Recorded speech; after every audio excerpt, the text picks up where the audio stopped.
Okay, mambo vipi? Bila shaka uko sawa na mimi pia niko sawa. Najisikia furaha sana ninapokutana na wewe. As we know bana, siku ya jana wasemaji wetu wakubwa wawili katika nchi yetu Tanzania, kwa maana ya Ali Shabani Kamwe pamoja na Hamed Ali, waliitwa kwenye kamati ya nidhamu, na taarifa ilikuwa rasmi japo vyombo vya habari tulijua.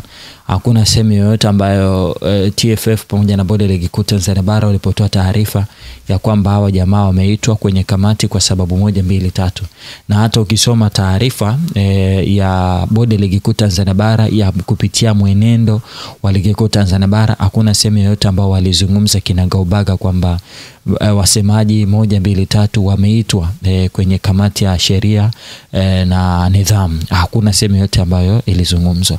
Lakini fair enough, wote wakaitwa na walifika, na jana ilikuwa ni kama mwendo wa kama saa 4 saa 5 hivi, ambapo wasemaji hao walijibidisha na kujipata wako pale Karume kwenye makao makuu ya TFF pamoja na hizo kamati.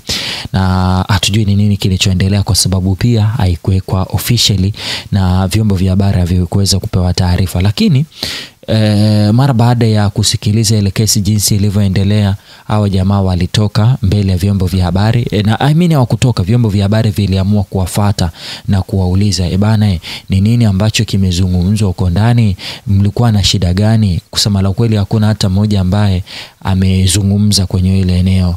Kila mmoja akisema tusubiri kamati itazungumza, tusubiri kamati itazungumza, tusubiri kamati itazungumza, tusubiri kamati itazungumza. Lakini pia baada ya kumsumbua sana msemaji wa Yanga Ali Shabani Kamwe, yeye akatoa ruhusa tuzungumze na mwanasheria wao, ambao mwanasheria ni nani, ni akutajwa jina. Pia akatuambia kwamba bwana, kesi leo haijasikilizwa, kesho saa 6, kwa maana siku ya leo sasa hiyo kesi itaenda kusikilizwa na kila kitu kitakuwa hadharani. Mara baada ya kusikiliza kesi, maana yake mamlaka zenyewe ndizo ambazo zitakazoamua kwamba hao jamaa walifanya kosa gani na inabidi waadhibiwe kwa kiasi gani. So nikajiita ka meeting like kwani hao jamaa wanakosa gani? Kwa nini waitwe? Kwa sababu unajua vikosa vingine vya sheria vidogodogo tunaweza tukaviendo tukavisikia, tunaweza tunajua kwamba hao jamaa wamekosea nini. So kwenye kutafuta ni nini ambacho hao jamaa wamekosea, ikabidi nipitie kanuni zinasemaje, hawa wanaweza wakawa na kosa gani ambalo limezuiliwa kikanuni na wanaweza wakawa wamelitenda mara kwa mara. Hiyo ni perception ya kwanza. Lakini perception ya pili, inawezekana hawa jamaa hawana kosa lolote, lakini kilichofanyika ni kuwaita, kuambia tunaelekea kwenye dabi ya Kariakoo, dabi bigi, dabi ambayo inagusa hisia za watu wengi. Na kwa namna ambavyo sasa hivi Simba na Yanga walivyo, kila mmoja mwana Simba anaona tuna timu bora, huku mwana Yanga naye anasema huu ndo wakati wetu wa kufanya yaliyo makubwa. So kama kila mmoja yupo kwenye attitude ya namna hiyo, maana yake tension ni kubwa sana. Unahitaji kuiendea situation kwa akili mingi sana. Once ukijisahau kuiendea hiyo situation, maana yake ndo wakati ambao utakuwa umechagua kuleta vurugu. So wanaweza wakawa wanaambiwa kwamba tufanye hamasa, tuhamasishe watu, lakini tusiwahamasisha watu kufanya vurugu. Tuhamasisha watu kuja kushangilia football na kuenjoy football. I think kwangu mimi naona ni kitu ambacho wanaweza wakao hao jamaa walikuwa wanaambia. Lakini kwa mujibu wa kanuni, nilipitia hapa kanuni ya 46 udhibiti wa viongozi, nikashuka mpaka kanuni ya 10 ambayo inasema ni marufuku kwa kocha, kiongozi wa timu, club kushutumu au kutoa matamshi, maandiko, picha, video kwa lengo la kukejeli, kushutumu TFF, FA, TPLB kwenye vyombo vya habari na mahala pengine popote. Kiongozi atakaye kiuka atafungiwa idadi ya michezo isiyopungua 3 na kipindi cha miezi 3 mpaka 12, ama faini ya shilingi 500,000 na hadi shilingi 200,000. So hii ilikuwa ni kanuni ambayo inazungumza namna ya kudhibiti hawa watu ambao ni viongozi wa klabu, na hawa akina Hamed Ali pamoja na Ali Kamwe tunakubaliana kwamba hawa pia ni viongozi wa hizi klabu, lazima wadhibitiwe, umeelewa, na lazima tuweze kuona udhibiti ambao ni mkubwa sana.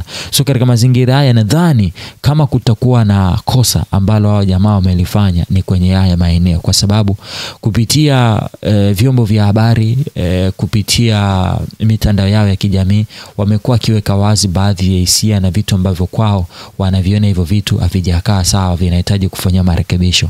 Lakini kumbuka ni kinyume na kanuni, kwamba iko wanachokifanya akistahili kufanyika hivyo, kinahitaji kuandika kwa maandishi, kupeleka kule bana, hiki 1 2 3 hakiko sawa, tunadhani inabidi kirekebisho 1 2 3, but wao maybe wanachagua kwenda kwenye vyombo vya habari. That's why tunaweza kuona mambo kama haya yanaweza yakatokea, na inawezekana ndio maana wa jamaa wameitwa like oya, hiki mnachokifanya sio kizuri. Lakini hisia zangu mimi pia ziko tofauti, kwamba inawezekana hao jamaa zetu hawana kosa lolote, wameitwa kwa ajili ya kupewa elimu, kwa sababu kuna wakati ambapo BASATA wao wanawaita wasanii kwamba bwana, wasanii nyote njoeni, tunataka tuzungumze. Kuna muda vyombo vya habari vinaitwa na TCRA, wanaweza wakawaita vyombo vya habari, wahariri, mameneja, program manager kwamba njoeni, kuna kitu kikubwa ambacho tunahitaji kukijadili, na iko kitu ambacho mnaenda mnakijadili kwa pamoja, and then inakuwa si kama mnaenda kufungiwa, bali mnapewa elimu.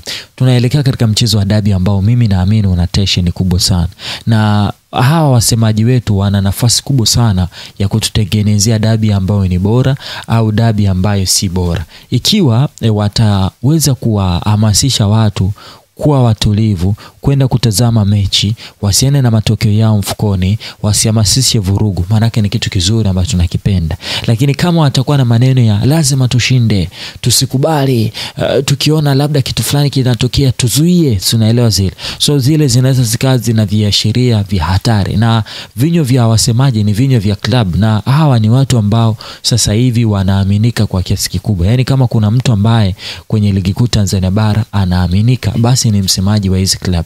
Msemaji anavyozungumza watu wanalibeba lile jambo lake namna hii, na wanaona ni jambo la maana. So lazima unahitaji kuwa na staha fulani, na mpaka sasa hivi ukitazama Young Africans hawajafanya promotion ya aina yoyote ile. Yani hakuna sehemu yoyote ambapo Ali Kamwe ameenda kuzungumza, hajaenda kwenye chombo chochote cha habari, hajaitisha mkutano wowote na waandishi wa habari. Jana yenyewe Yanga walikuwa wana press conference yao ya kutengeneza mustakabali wa kuwasaidia